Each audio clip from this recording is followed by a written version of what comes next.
ಎಲ್ಲರಿಗೂ ನಮಸ್ಕಾರ. ಮತ್ತೊಂದು ವಿಡಿಯೋಗೆ ಸ್ವಾಗತ. ಬಿಗ್ ಬಾಸ್ ಸೀಸನ್ 11 12 ವಾರ ಕಂಪ್ಲೀಟ್ ಆಗ್ತಾ ಬಂತು. ಶುಕ್ರವಾರ ಬೇರೆ ಪ್ರೋಮೋ ಬೇರೆ ಬಂದಿದೆ. ಇಲ್ಲಿ ಕ್ಲಿಯರ್ ಕಟ್ ಆಗಿ ಗೊತ್ತಾಗುತ್ತೆ. ಶುಕ್ರವಾರ ಬಂತು ಅಂದ್ರೆ ಸಾಕು, ಉತ್ತಮ ಯಾರು ಕಳಪೆ ಯಾರು ಅಂತ ತುಂಬಾ ಜನ ಪ್ರಶ್ನೆಗಳು ಬಂದಿರ್ತವೆ. ಮತ್ತೆ ನಿಮ್ಮ ಪ್ರಕಾರ ಈ ವಾರದ ಉತ್ತಮ ಯಾರು, ಈ ವಾರದ ಕಳಪೆ ಯಾರು ಅಂತ ಕಮೆಂಟ್ ಮಾಡ್ರಿ. ಇಲ್ಲಿ ಪ್ರೋಮೋ ಗಮನಿಸಿದಾಗ, ಪ್ರೋಮೋ ನೋಡಿದಾಗ ಮಾತ್ರ ಕೇವಲ ಕಳಪೆ ಮಾತ್ರ ಗೊತ್ತಾಗುತ್ತೆ. ನಿಮ್ಗೆ ಗೊತ್ತಿರುತ್ತೆ ಈ ವಾರ ಕಳಪೆ ಯಾರು ಕೊಡ್ತಾರೆ ಅಂತ ಹೇಳಿ. ಎಲ್ಲರ ಸೇಲಿ ನಮ್ಮ ಚೈತ್ರಕರಿಗೆ ಕಳಪೆ ಕೊಟ್ಟಿದ್ರೆ ಅದು ಆಲ್ವೇಸ್ ಹಾಗೆ ಆಗುತ್ತೆ, ಎಲ್ಲರೂ ಕೊಡ್ತಾರೆ.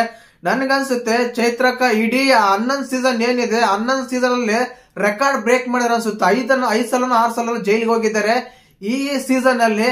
ಯಾಕಂದ್ರೆ ಅವ್ರ ನಡವಳಿಕೆ, ಉಸ್ತುವಾರಿ, ಅದು ಇದು ಏನೋ ಪರ್ಫಾರ್ಮೆನ್ಸ್ ಇರಲ್ಲ, ಹಾಗೆ ಅಂತ ಎಲ್ಲರೂ ಸೇರಿ ನಮ್ಮ ಚೈತ್ರ ಕೊಟ್ಟಿದ್ದಾರೆ. ಇದು ಟಾರ್ಗೆಟ್ ಖಂಡಿತವಾಗ್ಲೂ ಅಲ್ಲ. ಅವ್ರು ಆಡಿರೋ ಆಟಕ್ಕೆ ಪ್ರತಿಫಲ ಸಿಗ್ತಾ ಇದೆ ಅಷ್ಟೇನೆ. ಒಂದು ಕೊಡೋ ಪ್ರತಿಫಲ, ಅವ್ರ ಆಟಕ್ಕೆ ಸಿಗ್ತಾ ಇರೋ ಪ್ರತಿಫಲ ಇದು ಅಷ್ಟೇ. ಟಾರ್ಗೆಟ್ ಮಾಡಿ ಕಳಪೆ ಅಂತೂ ಇಲ್ಲ. ಯಾಕಂದ್ರೆ ಆ ರೀತಿ ವರ್ತನೆ ಇರುತ್ತೆ, ಆ ರೀತಿ ಆಟ ಆಡ್ತಾರೆ. ಟಾಸ್ಕ್ ಆಡಲ್ಲ, ಉಸ್ತುವಾರಿ ಕೊಟ್ಟಾಗ ಕರೆಕ್ಟ್ ಆಗಿ ಮಾಡಲ್ಲ, ಬರೀ ಆರ್ಗ್ಯುಮೆಂಟ್ ಮಾಡ್ತಾ ಇರ್ತಾರೆ. ಇವೆಲ್ಲ ಕಾರಣಕ್ಕೆ ಚೈತ್ರಕನಿಗೆ ಕಳಪೆ ಸಿಕ್ಕಿದೆ.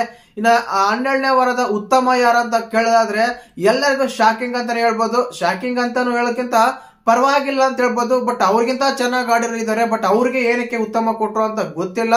ನಮ್ಮ ಐಶ್ವರ್ಯ ಸಿಂಧುಗೆ ಅವರಿಗೆ ಈ ವಾರದ ಉತ್ತಮ ಸಿಕ್ಕಿದೆ. ಕಾರಣ ಇಷ್ಟನೇ, ಅವ್ರ ತಂಡದಲ್ಲಿದ್ದಾನೆ ರಜತ್, ಮೋಕ್ಷತ, ನಮ್ಮ ಇವರು ಹನುಮಂತು, ಧನರಾಜ್, ಇವರೆಲ್ಲ ಚೆನ್ನಾಗ್ ಆಡ್ತಾಳೆ ಸೇವ್ ಮಾಡ್ತಾರಲ್ಲ. ಅದೇ ಕಾರಣಕ್ಕೆ ಅವ್ರು 4 ಜನನು ಇವರಿಗೆ ಕೊಟ್ಟಿರ್ತಾರೆ ಉತ್ತಮ ಅಂತ. ಮತ್ತೆ ನಮ್ಮ ಚೈತ್ರಕನ ಕಂಪಲ್ಸರಿ ಕೊಟ್ಟಿರ್ತಾರೆ ಅಲ್ಲಿ ಉತ್ತಮ ಅಂತ. ಆ ಒಂದು ಕಾರಣಕ್ಕೆ ಮಾತ್ರ ಐಶ್ವರ್ಯ ಅವರು ಉತ್ತಮ ಆಗಿರೋದು. ಅಷ್ಟು ಬಿಟ್ರೆ ಬೇರೆ ಏನು ಇಲ್ಲ. ಇನ್ ಯಾರು ಕೊಟ್ಟಿರಲ್ಲ ಅಂತ ಅನ್ಸುತ್ತೆ. ಮತ್ತೆ ನಿಮ್ಮ ಪ್ರಕಾರ ಈ ವಾರದ ಉತ್ತಮ ಯಾರಂತ ಕಮೆಂಟ್ ಮಾಡಿ.